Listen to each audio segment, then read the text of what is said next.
ወደ ሰማይ ስንመለከት የምናየው ማለቂያ የሌለውን ባዶነት ብቻ አይደለም። የምናየው የፈጣሪን ጥልቅ አስተሳሰብ፣ የማይመረመር ጥበብና የፈጠራ ስራውን ግርማ ነው እንጂ። ይህ ግዙፍ አጽናፈ ዓለም እጅግ ረቂቅ በሆነ አምላካዊ ብዕር የተጻፈ ገጹ የማያልቅ ታላቅ መጽሐፍ ነው። በዚህ መጽሐፍ አንድ ክፍል ላይ አንድ ታሪክ አለ። ይህን ታሪክ እንዲህ በማለት ይጀምራል። እነሆ ከሶላር ሲስተማችን እምብርት ከታላቋ ኮከባችን ፀሐይ አጠገብ በእሳት በተፈተነ ውበት በፍጹም ቅዝቃዜ በረጋ ታላቅ ጽናት በሁለት ጽንፎች መካከል አንድ ትንሽና ታጋሽ ዓለም አለች። እንኳን ወደ ሜርኩሪ በሰላም መጡ።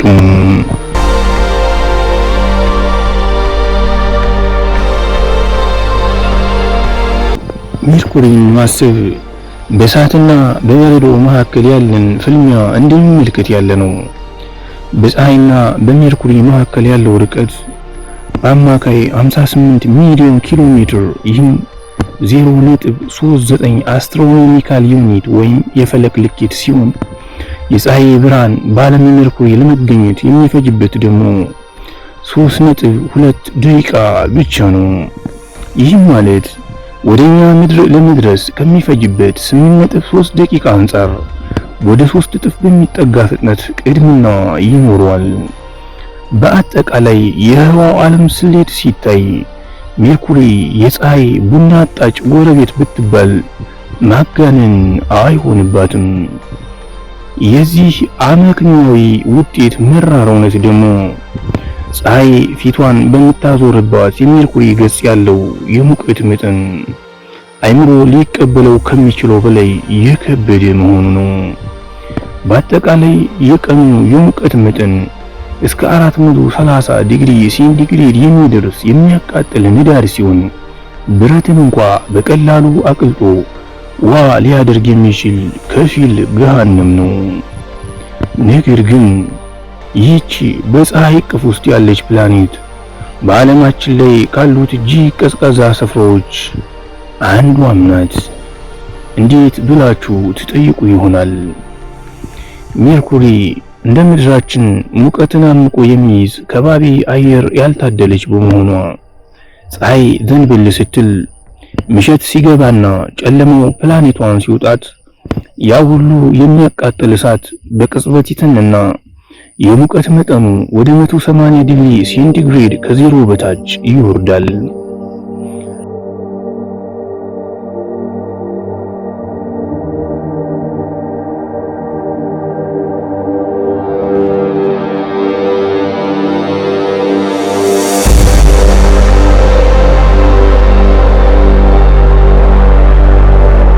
በቀን እንደ ጧፍ ትነዳለች፣ በሌሊት ደግሞ ደምን በሚያረጋ በረዶ ትቀዘቅዛለች።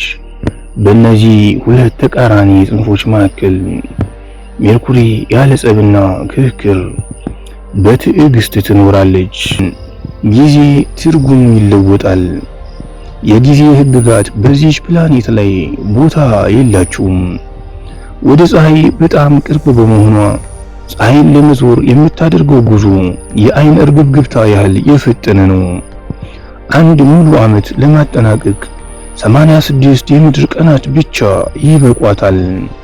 እኛ ጋራ 3 ወር ያልሞላ ጊዜ በሜርኩሪ ላይ አንድ ሙሉ ዓመት ማለት ነው።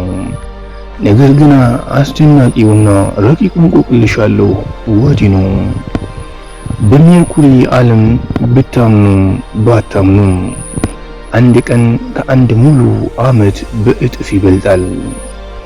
በፀሐይ ዛቢያ ከአይን እርግብግብታ በሚነጸር ፍጥነት የምትዞር ሜርኩሪ በራሷ ዛቢያ ያላት የዑደት ታሪክ ግን በጣም ዘግንተኛና የተጓተተ ነው።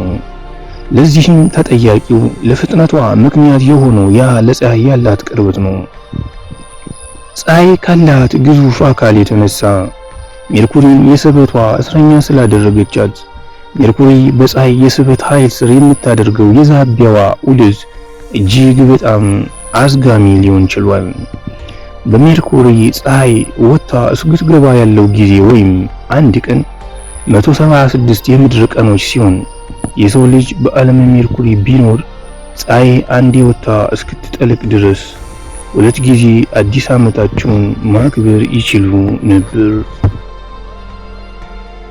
ሌላኛው የሜርኩሪ ዓለም አስደናቂ ክስተት ፀሐይ በሜርኩሪ ሰማይ የምታደርገው ውዝዋዜ ነው። ለጥቂት ቀናቶች ያህል በሜርኩሪ ሰማይ ላይ ፀሐይ አንዴ ወደፊት ከሄደች በኋላ ተመልሳ ወደ ኋላ ትመለሳለች። ከዚያም ተመልሳ እንደቀደመው ወደፊት ትጓዛለች። ይህ ክስተት ግን የእውነት የፀሐይ እውነተኛ ውዝዋዜ ሳይሆን ከሜርኩሪ ሁለት ተፈጥሯዊ እንቅስቃሴ የተነሳ የሚፈጠር ኦፕቲካል ኢሉዥን ወይም ህሳዌ ርዕይ እንደሆነ ማእምራነ ፈለክ ይናገራሉ። እኚህ ሁለት ተፈጥሯዊ የሜርኩሪ እንቅስቃሴዎች በራሷ ዛቢያ የምታደርገው ዘገምተኛ ሽክርክሪት ወይም ሮቴሽን እና በፀሐይ ዛቢያ የምታደርገው ፈጣን ዑደት ወይም ኦርቢት ነው።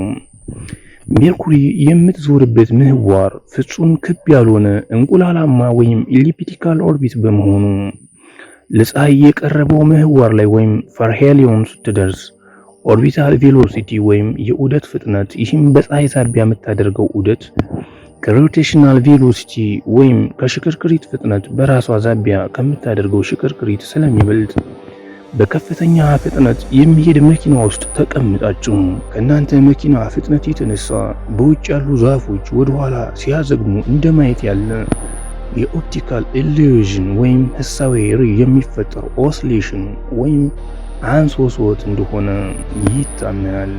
የሜርኩሪ ገጽታ በሁለት ዋና ምክንያቶች እየተጎሳቆለ ነው። አንደኛው ከብዙ ዓመታት በፊት በጠፈር ድንጋዮች የደረሰባት ተከታታይ ጥቃት ነው። በከባቢ አየር መከላከያ ስለሌላት እያንዳንዱ ግጭት ጥልቅና የማይጠፋ ጉድጓድ ጥሎባታል።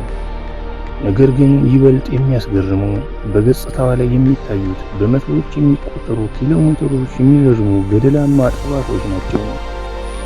እነዚህ ጠባሳዎች የተፈጠሩት ሜርኩሪ ራሷን በመጭመቋ እንደሆነ ይታመናል። ፕላኔቷ እየቀዘቀዘች ስትሄድ ውሳጣዊ ክፍሏ እየጠበበ መጣ። ይህም ውጫዊው ጠንካራ አካሏ እንዲሰነጠቅና አንዱ ክፍል በሌላው ላይ እንዲደራረብ አደረገው። ሜርኩሪ ልክ እንደደረቀ ወይም እየተሸበሸበች ስለመሆኗ እነዚህ ጠባሳዎች ሕያው ምስክር ናቸው። በሜርኩሪ ላይ በቀን 430 ዲግሪ ሴልሺየስ የሚደርስ እሳታማ ሙቀት ቢኖርም ሳይንቲስቶች የማይታመን ነገር ግን አግኝተዋል። በረዶ። ይህ በረዶ የተገኘው በዋልታዎች አካባቢ በሚገኙ ጥልቅ ጉድጓዶች ውስጥ ነው።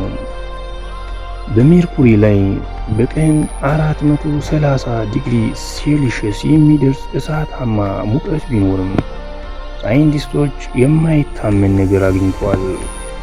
በረዶ። ይህ በረዶ የተገኘው በዋልታዎች አካባቢ በሚገኙ ጥልቅ ጉድጓዶች ውስጥ ነው። እነዚህ ቦታዎች ዘላለማዊ ጨለማ የሰፈነባቸው ናቸው።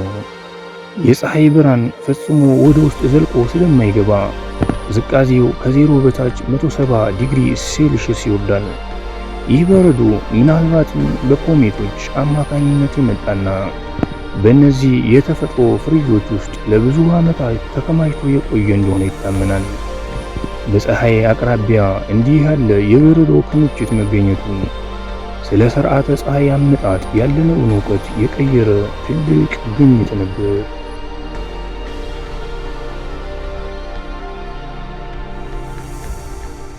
ሜርኩሪ በጠባሳዎቿ አማካኝነት ያለፈ ታሪኳን ትነግረናለች።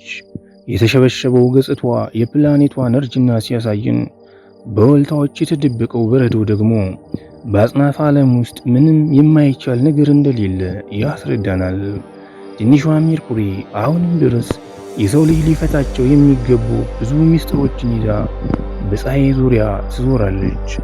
የዛሬው ጉዞአችን ልባቸውን እንደነካውና አእምሯችሁን አዳዲስ ጥያቄዎች ላይ እንደጣለው ተስፋ እናደርጋለን።